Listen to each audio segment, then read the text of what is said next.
Swami Vivekananda medical മിഷന്റെയും EYGDSന്റെയും ആഭിമുഖ്യത്തിൽ Vivekananda centre for skill and excellence എന്ന പേരിൽ സൗജന്യ തൊഴിൽ പരിശീലന കേന്ദ്രം അടിമാലിയിൽ പ്രവർത്തനം ആരംഭിച്ചു.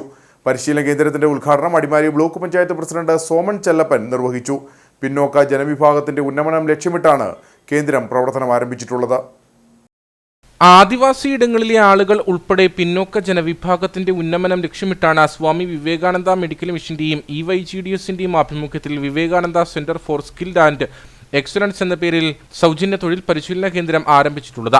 പരിശീലന കേന്ദ്രത്തിന്റെ ഉദ്ഘാടനം അടിമാലി ബ്ലോക്ക് പഞ്ചായത്ത് പ്രസിഡന്റ് സോമൻ ചെല്ലപ്പൻ നിർവഹിച്ചു. അടിമാലി ലൈബ്രറി റോഡിൽ അവിടെ കമ്പ്യൂട്ടർ സെന്റർ പ്രവർത്തിച്ചിട്ടു. അതോടൊപ്പം തന്നെ അവിടെ കുട്ടികളുടെ പഠനങ്ങൾ വളരെ നന്നായി പോയിട്ടുണ്ട്. ഞാൻ നേരിട്ട് ഇടപെട്ടുകൊണ്ട് തന്നെ ഒരുപാട് ആളുകളെ ഇവിടെ നമ്മുടെ ഈ നടക്കാൻ പറ്റില്ലാത്തവർക്കും വണ്ടി കൊടുക്കുകയും അതോടൊപ്പം തന്നെ അവിടെ വീട്ടിൽ ചെന്ന് അവിടെ ശുശ്രൂഷിക്കുന്ന അല്ലെങ്കിൽ മരുന്ന് കൊടുക്കുക, ഡോക്ടർമാരെ നേരിട്ട് കൊണ്ട് കാണിക്കുക.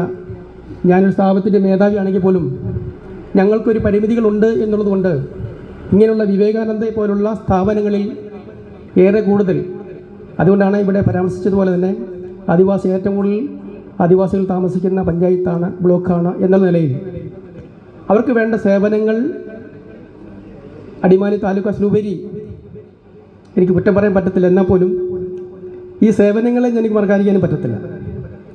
അപ്പോൾ ആ തരത്തിലേക്ക് സേവനങ്ങൾ മുന്നോട്ട് പോകുമ്പോൾ ആ സേവനങ്ങളുടെ ഫലപ്രദമായിട്ടാണ് ഇത്രയും ആളുകൾ ഇവിടെ വന്നിട്ടുള്ളതെന്നും ഞാൻ മനസ്സിലാക്കുന്നു.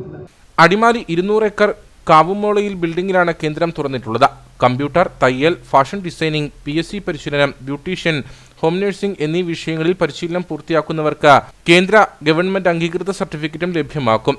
കേന്ദ്രത്തിന്റെ ഉദ്ഘാടന ചടങ്ങിൽ ജില്ലാ പഞ്ചായത്ത് അംഗം Soly Jesus, doctor Narayanan V, Ajith TP, Koshy Mathew, Thomas Xavier, Jeevan Sasidharan, CS Rajikumar, KD Maniyan തുടങ്ങിയവർ സംസാരിച്ചു.